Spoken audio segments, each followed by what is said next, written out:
Got to deal with something right now. A good, quick, easy thing you can do. 2-step process. 1, take a deep breath, just 1 or 2 breaths to kind of slow yourself down, just slow your heart rate down just a smidge, relax just a little bit, and then ask yourself the question, what is my goal in this situation? What do I want to accomplish right here? And if you can just be slightly more calm and clarify things just a little bit with that question, usually you can come up with some kind of reasonable next step, and that doesn't take any time. It's a real quick, what's my goal in this situation? Welcome to the Business Brains and B.S. podcast, the podcast for people building businesses, battling their own brains, and occasionally stepping in a little BS along the way. So Greg and I were talking before we hopped on here, and we were just thinking about how dynamic things are as a business owner. You seem to always just have so much coming at you, and it really can be a challenge because, let's face it, none of us knows everything. And sometimes you just got to take action. And we were trying to figure out a good topic, and we decided to call it, this is the Make Stuff Up episode, because, sometimes you just got to make stuff up. And as I was thinking about that topic, it kind of popped into my head. I was thinking back to when I was in the Army. We had, I was deployed, and I had a situation where one of my NCOs asked him or told him to do something, and he, in front of the other soldiers, actually refused to do it because nobody else who had the opportunity to do it before had done it.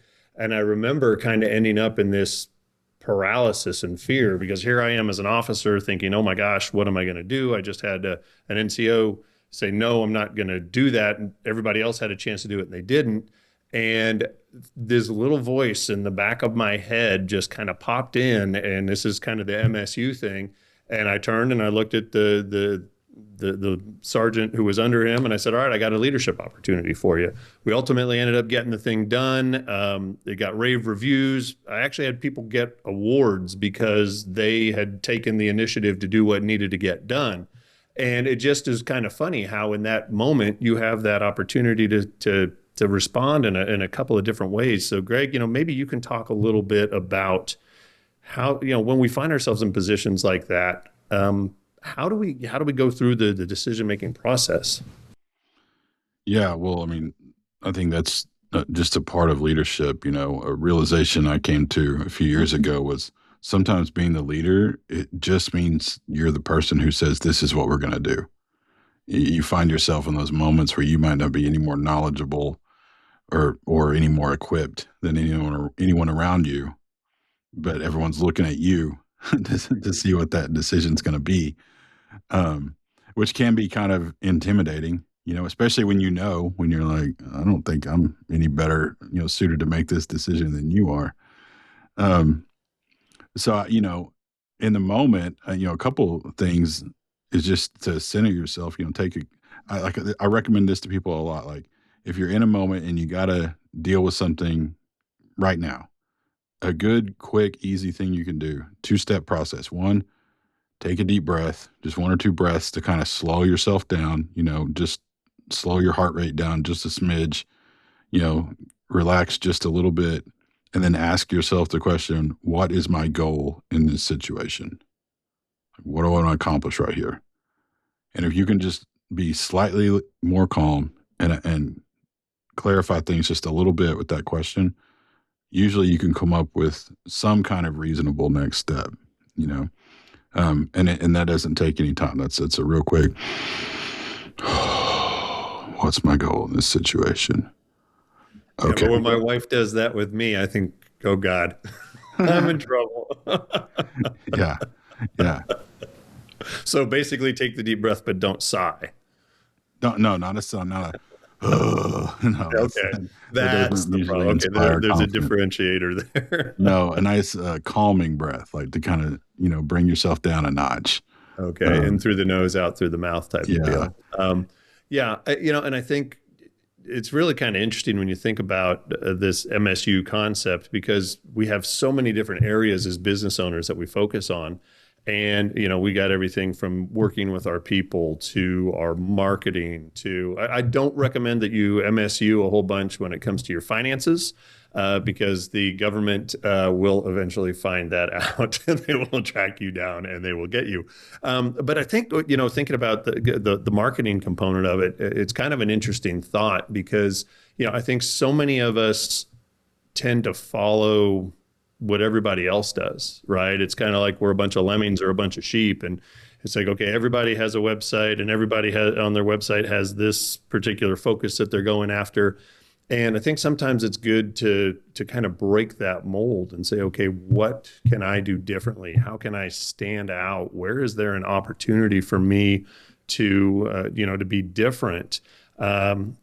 And I think, I was talking to somebody yesterday. We were doing a business strategy session, and we were talking about some of in construction, and we were talking about some of the bids that he'd had out, and some of them had worked out, some of them hadn't, and some of them were just really not a good fit. And as we talked about it, we were talking about kind of the idea of a go, no go criteria for whether or not to even pursue something, right? Because there are a lot of times that you'll see things that are maybe red flags that are popping up to you, but you don't really recognize them. But by stopping and thinking about it and kind of making up some stuff, asking yourself some questions about, okay, what is it I'm seeing here? What are some consistent, some consistent things that maybe I'm not connecting all the dots, if you will. And as a result, if I stop and think about this and kind of make some assumptions and fill in some blanks, maybe it'll lead me to being able to make a better decision as as I'm trying to figure out where am I taking my business and who do I want to work with. Yeah, and that makes me think, having some set standards, or some set goal type, things that you aim for. So like one of the things I learned from you is this idea of like kind of rating your customers or clients. You got your A customers, your B, your C, and then you always stress, put your time and attention into your A and B customers and get rid of the D and F customers and minimize your C customers and that kind of approach. And with that in mind, to do that, you have to identify like those traits. What makes someone an A customer? So in a situation like you're talking about, like with, figuring out which bids do we want to go after? Well, if I have a set of criteria that I know this is an A customer for me, that makes that decision process a lot easier. But I just got to take the time ahead of time. So it's like everything else in life. The more prepared you are, the easier it is to make decisions on the fly, kind of, applies to life in general. Yeah, well, that's a great point. The more educated we are, the more experience we have, the easier it is to MSU, right? And you're talking about the A, B, C, and D customers, and we kind of qualify that. A customers are awesome, right? And then you gotta make up, okay, what identifies an awesome customer? They value you. They tell people about you, right? They're raving fans. They pay on time. They see they see that it's worth the investment to work with you. They never ask you to do things outside of scope, right? So you gotta make up what defines your awesome client. Then you got your basic client, right? Your B. So the people who, okay, we need a good number of these folks. They're not a major strain. They pay on time, right? They're not as great as the A client. But then the C is, I really can't deal with these folks. And the D really need to be, they're dead to me. Because I think so many business owners get to a point with those folks where they, it's like, I need the business. I want the business. I want to get this bid. I want to get this job, whatever it is, that they don't stop and think about all of the headache that's going to come along with that, right? Because if you've got somebody who's constantly asking you to lower your prices, give them something for free, right? That is killing your margins. And it's taking away time from your opportunities to build your business and to help your other customers, the ones who appreciate you. So when you went through that exercise, how did you determine who was an A client, a B client, so on and so forth? Yeah, well, like, some of the stuff you said, like reliability. Do they show up? Do they cancel? Do they no show? Those are big factors. Reliable payment, whether it's the money coming from them or sometimes in my profession, it's an insurance company. Some insurances are better to work with than others. Um, you know, how engaged they are, like how much do they appear to really want to like tackle this issue? If I give them a homework assignment, are they actually going to do it? Or are they going to come back next week and be like, "Oh, I forgot what was I supposed to do?" Um, so a variety of things, and then also, like what's in my wheelhouse and what isn't. So like a client who's a really good fit for me and my skill set. But I mean, I literally just had this conversation just this week with one of the therapists that works for me. She had lost a couple clients. Um, they had not rescheduled, and she was kind of bummed about it. And she's a real new therapist, so she's still kind of trying to learn the ropes. But when we're talking about those two clients that didn't continue to schedule with her, I told her, I said, honestly, man, to me, it sounds like you dodged a couple bullets here. Those were not going to be good clients. And some people might think that sounds harsh coming from a therapist, but it was just because of all these kind of factors we're talking about. These were clients who were not going to be reliable based on what we had seen so far, and who were not going to be like, probably not going to do their homework assignments, and so I know when you're young and new and starting out and you're eager to conquer the world, you don't ever want anyone to cancel. But coming from someone who's been in it longer and seen how this stuff plays out, my take was, I think you're better off in the long run to not have these clients and get a couple better ones in those spots. Um, and I, another conversation I had just a few days ago, just a person I know, not a coworker or anything, who has their own business, was talking about um, not these people that owe him money that they're not paying, these invoices that aren't getting paid. And he's just clinging, because he's like, I'm having a hard time paying my bills. And I'm like, well, what would happen if you just like sent him, like send him an email or something? It was like, you have until this date to pay your invoice or I'm going to stop doing work for you. And he was afraid that if he did that, then they would just quit working with him. And I was like, well, what? Right now you're he's working not working for free anymore, right? Yeah. Yeah. I mean, so like, what's the loss? I mean, you're not getting paid either way. But again, it's that thing of like that fear, that, well, if I lose them, then that's no money, and not realizing like it's already no money. Like, Right. and one of the things I asked him was, if they're not going to pay you on time this month, what makes you think they'll pay you on time next month or the month after that? You're just setting a precedent that it's okay to not get paid, but yeah, that's tough. But anyway, all that background to like the ABCD. So those are some D clients right there, Yeah. But going back to the original question, but if you know those things ahead of time, then in the moment, do I want to, like with the guy I was telling you about, like in the moment, it's a lot easier for him to make a decision on the fly. Okay, I'm just going to give him an ultimatum if he's already thought that through and already knows people that don't pay on time are not the kind of clients I want, Which is interesting because I hadn't really even thought about this until we started talking about it. But there's an opposite side of the coin for MSU, and that's the MSU that we come up with to try to talk ourselves into things, right? That's the MSU where we say, okay, obviously you and I have a little bit different sales processes, and if I have somebody who's interested, I remember when I first started doing this, it's like, okay, where do I find leads? How do I do this? How do I engage with people and not feel salesy and not make them think that I'm trying to sell them? And then I'd get somebody who was interested, and it's one of those where maybe they kind of string you along and then go dark, go silent, and it's really easy to, in the back of your head, make stuff up and say, okay, I just need to call them one more time. I just need to touch base with them one more time. And you end up following that path, that trail so much longer than you really should have, when you should have recognized, kind of going back to that go, no go, or those red flags, and saying, all right, I gotta stop this MSU that's being negative for me and for my business. And instead of focusing this energy on something that really has minimal chance of actually ever turning into something, turn it, focus it on something that's actually going to make a difference and help me grow my business. Yeah, which at that point, that's like you're dealing with your own psychology. It's like conquering your own fears and insecurities, you know, which was something we all have to face, to some level. When you're a business owner, there's always some amount of stress and anxiety that goes into that sort of thing.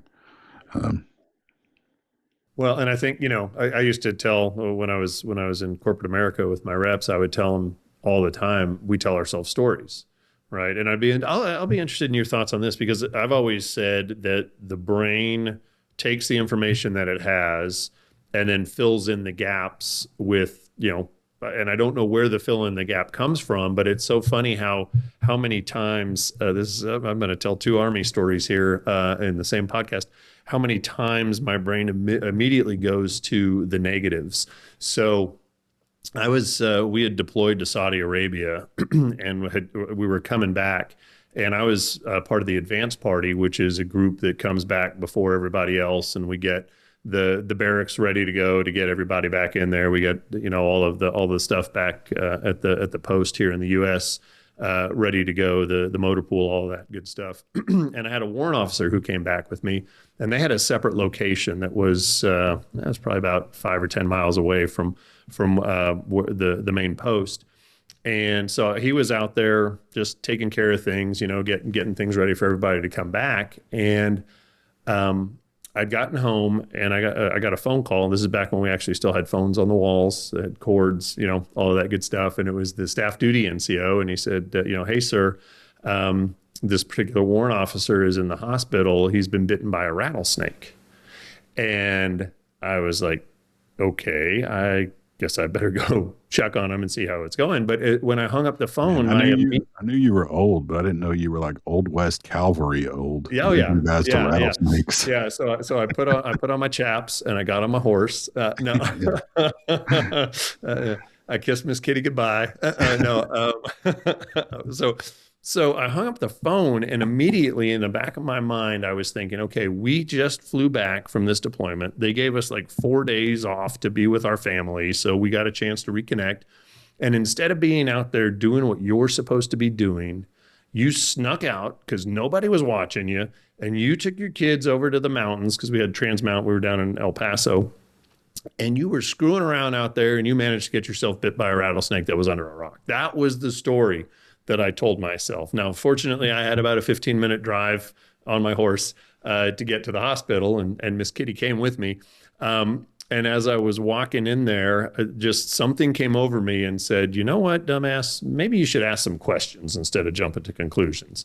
And I don't know if you've ever seen anybody who's had a rattlesnake bite. They marked his hand with the swelling and the bruising, and it was huge. It was Google it if you want to see something really interesting. So I walked in there, checked on him, asked him how he was doing, what happened, and he was out at Tobin Wells doing what he was supposed to be doing, and he reached down to move some straps, and when he did, he said he felt something sharp and just figured he'd poked himself with a piece of metal on the straps.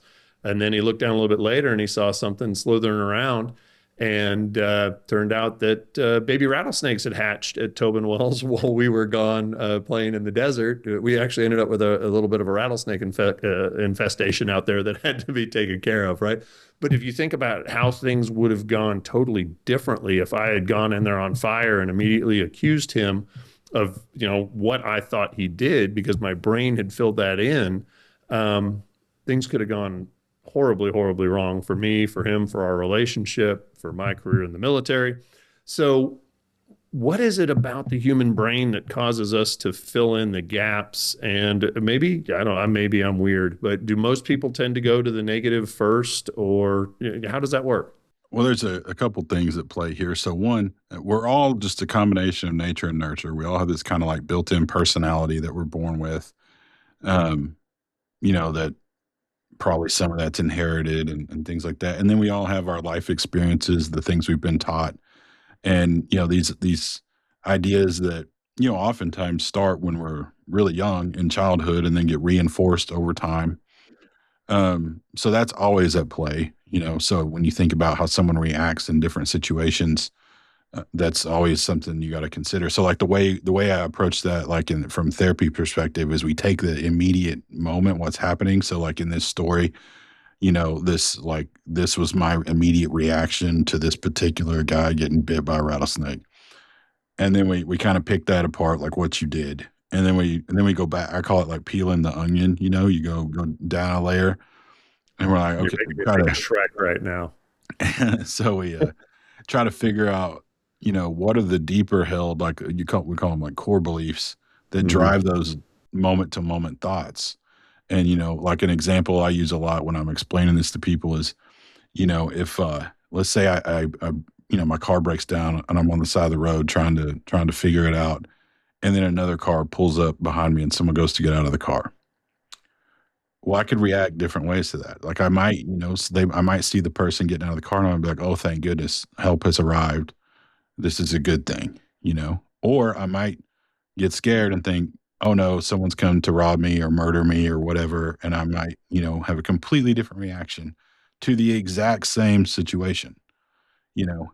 And so why do I react one way instead of the other? Well, if I'm someone who has this like kind of deeper held belief that people are generally good, that people, all things being equal, will help each other out, that sort of thing, then I'm way more likely in the moment to have more, positive thoughts toward this person who just pulled over. If I'm someone who walks around with this deeper belief that like people are out to get you, or that people can't be trusted, then I'm way more likely to fear the person, getting out of the car. So that's like one layer, is peeling back to those more broad ideas we have about ourselves and about the world and about other people. And then we got to figure out, well, where do those come from? And that's where we get into our life experiences, the things we've been taught. If you grew up in a situation that was very unsafe and unstable, then you're probably going to be less trusting of people. You know, Whereas if you grew up in a spot where everyone loved each other and took care of each other, you're probably going to be more optimistic when it comes to other people. Um, and then, of course, that varies, from person to person, but that's kind of how we approach it. Is like, okay, what's the deeper belief here, that drives this reaction? And then where did that come from? And then once we strip it down to that kind of base layer and figure out where it came from, then we can kind of reprogram. Because a lot of times what we realize is, oh, well, this was based on like stuff that happened to me or stuff that someone told me that now that I'm looking back on it as an adult isn't really accurate, you know? Um, and then we can say, okay, well, what is, and kind of reconstruct. Um, and then the other thing that makes me think, your question about like, do people generally go to the negative? So stripped down to our most basic instincts, we basically do two things as humans. We pursue rewards and avoid threats. That's, human, like, behavior at its core. This thing seems like a good thing. I want it. This thing seems like a bad thing. I don't want it, you know? But most people, if push comes to shove and you can only pick one or the other, people will choose to avoid threat. It's stay alive above everything else, you know? And now we know like everybody kind of has different levels of risk tolerance. Some people will chase the reward a little further. But at the end of the day, everyone kind of has their breaking point where it's like, okay, I have to stay alive if nothing else. So avoid the threat takes priority. So that like, going with the negative instinctually, I think ties into that just basic human instinct of keep yourself safe, you know? Yeah. Well, and I see that with a lot with business owners too, right? They get into business because they want this, they have this idea of this life, but then they realize how hard it is. And it ultimately gets to a point where I just want to get to a point where I'm able to pay the bills and break even and maybe have a couple of dollars left over, right? So it is that negative away from.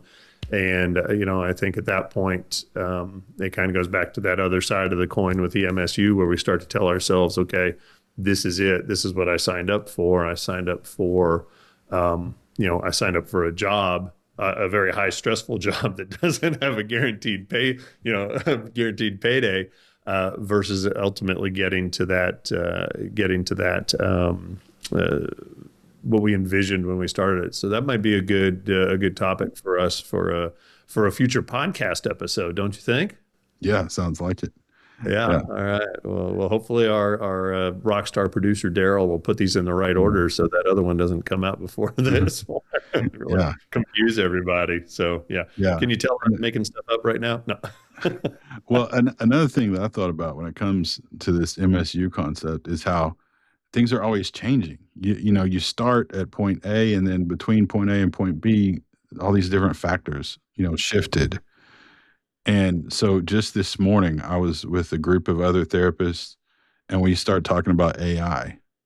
And one of the things that in our field, as in most fields, we have all these rules we have to go by. We have codes of ethics. Every license has its own code of ethics that goes with it. Well, those things are always behind. There's nothing in the codes of ethics that I'm supposed to follow for my licenses that talks about AI, but it's here and it's being used. And so here we are, all of us, like we're in this conversation this morning, we're in this point of like, we're trying to figure out how to deal with this particular new technology, and there's nothing in the ethic guidelines that say this is what's okay and this is what isn't. So we're all making our best educated guess. And just in that conversation, you can see, again, going back to risk tolerance, you can see there are people saying it's here whether we like it or not. These are the ways I've used it, and it was really helpful. People that you can tell are already leaning into it. And then you have people that are like, I don't trust it. It's not, it's not safe. It's not confidential. It's not reliable. Um, who are very, these people that are very resistant to it. And we're all just in the moment trying to figure it out. And then you have these big like mental health agencies, like these, companies with multiple clinics and things like that, who are saying this is what they're just making policy. And and then even that, like, is that how do you make that decision for your whole company? And um but I thought that was a very timely example of, so I mean, that's the role I find myself in, when trying to figure this out. This is an issue I'm thinking about in real time. How do we use AI? How do we not use AI? And talking to my team about it, and I get varieties of responses. And at the end of the day, I just have to make decisions and hope that they're good ones. You know, um, and that is just part of being a business owner. Is you just have to just have to do something. Yeah, you got me thinking. I wonder how much it would cost us to reach out to Monty Python and see if we could get "Always Look on the Bright Side of Life" as our theme song. So, all right. Well, that's going to do it for this episode of the Business Brains and B.S. podcast. Remember, progress beats perfection. Hope is not a strategy, but it is a necessity. And the BS that tends to hold us back usually starts in our own heads. So if you've enjoyed this podcast episode, follow the show on YouTube, Spotify, Apple Podcasts, leave us a rating, and make sure you share it with a business owner who you think needs to hear it. So until next time, we'll see you.